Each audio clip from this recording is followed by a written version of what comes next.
오늘 소요리 문답 제3문을 같이 보도록 하겠습니다. 성경이 제일 요긴하게 교훈하는 것은 무엇인가? 답은 성경이 제일 요긴하게 교훈하는 것은 사람이 하나님을 대하여 어떻게 믿을 것과 하나님께서 사람에게 요구하시는 본분인 것입니다. 이 성경은 세상의 모든 과학이나 문화나 모든 역사를 기록한 책이 아닙니다. 성경이 기록한 것은 성경이 말하고자 하는 것이 있는 것입니다. 우리 말씀 하나 보겠는데요. 요한복음 20장 30절에서 31절 말씀입니다.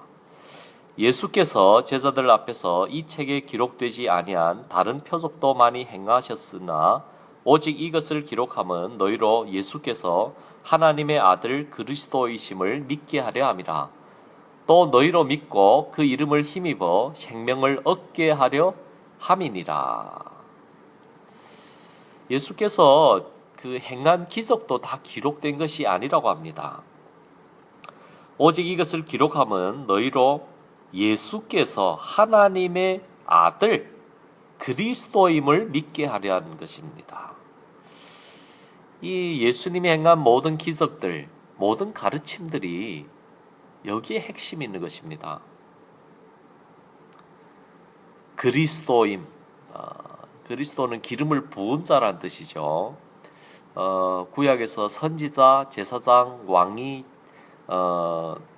기름 부음을 받았는데 왕이라는 것은 세상 왕처럼 착취하고 함부로 다른 사람을 억압하는 그런 왕이 아니라 천국의 왕은 큰 자가 작은 자를 섬기는 가장 낮은 자리로 내려와서 자신의 목숨을 이 백성을 위해서 바쳤기 때문에 부활하신 예수님은 왕 중 왕인 것입니다.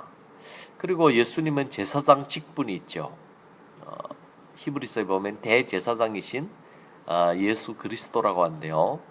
바로 자신을 산제물로 모든 백성을 대표하는 것이 제사장인데 대제사장으로서 자신을 하나님께 올려드린 거죠. 선지자는 하나님 말씀을 전하는 자예요.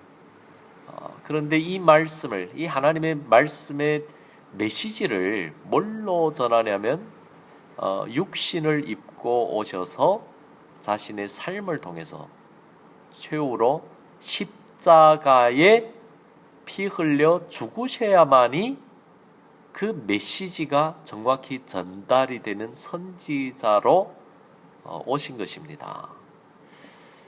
여러분들은 여러분들 말이 잘 다른 사람에게 전달된다고 합니까? 너무도 많은 가르침들 있죠.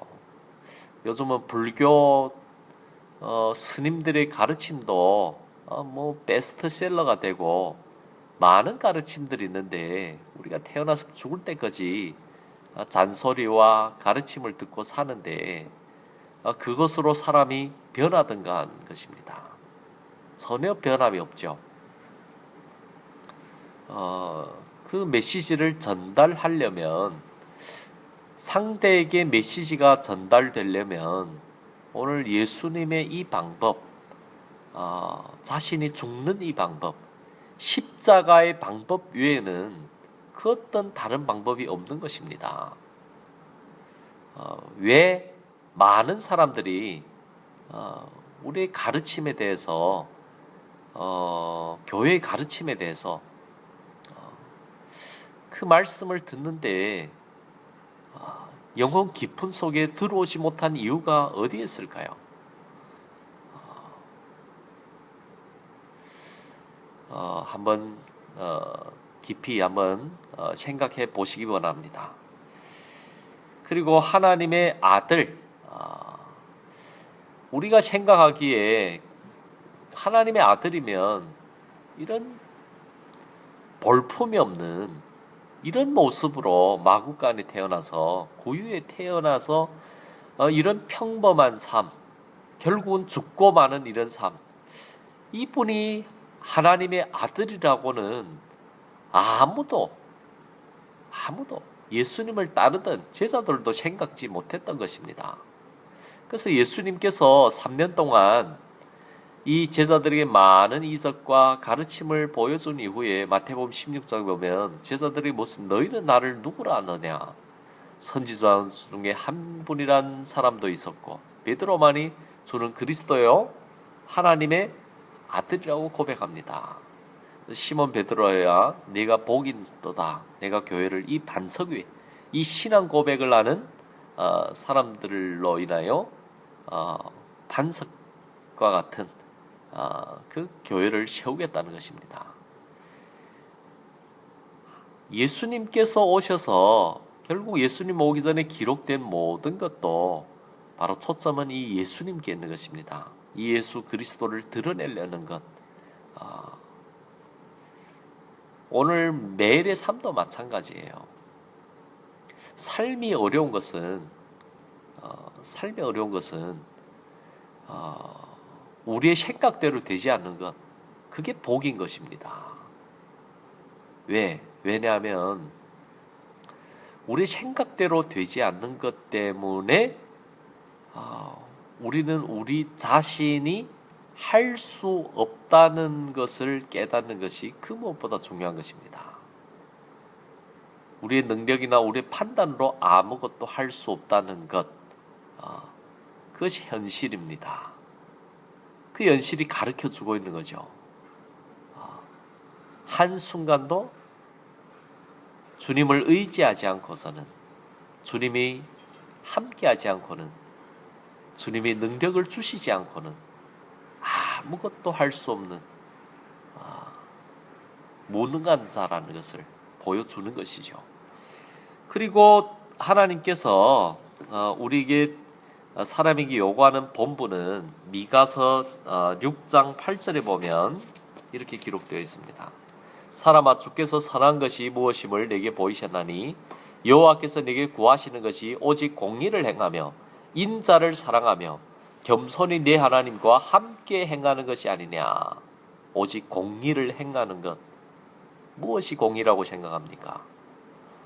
하나님의 공의는 아들을 십자가에 매달아서 피 흘려 죽이는 것이었습니다. 공의를 행하는 것. 여러분이 진정 공의를 행한다면 오늘도 하나님께서 똑같이 우리를 죽일 것입니다. 인자를 사랑하며 하나님을 사랑하는 것.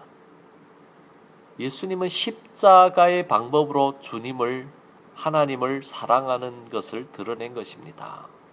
그것만큼, 목숨을 버리는 만큼 큰 사랑이 없는 것입니다. 목숨을 버리지 않고 사랑한다는 것이 가능할까요? 우리는 살고자 하면서 하나님을 섬긴다고 합니다. 과연 하나님을 사랑하는 것이 맞나요? 겸손히 네 하나님과 행하는 것이 아니냐. 인간은 자고하기를 좋아하고 교만하기 쉽고 그리고 많은 사람으로부터 인정받기를 원하고 겸손이란 것은 우리에게는 없는 것입니다. 겸손은 겸손해져야만 하나님과 동행할 수 있는 것입니다. 그래서 하나님께서 이런 현실, 우리 생각대로 되지 않는 현실, 오히려 우리 생각과 완전히 반대되는 이 현실, 우리 마음에 들지 않는 사람들, 이런 것들을 통해서 하나님께서 정확히 우리의 삶을 간섭하시고 우리를 겸손케 하시고 우리와 동행하기를 원하는 그 하나님, 여기에 공의를 행하며 인자를 사랑하며 겸손히 내 하나님과 함께 행하는 것, 인간에게는 없는 것입니다. 하나님께서 주권적으로 주시는, 주권적으로 은혜를 주셔야만 가능한 것입니다. 기도드리겠습니다.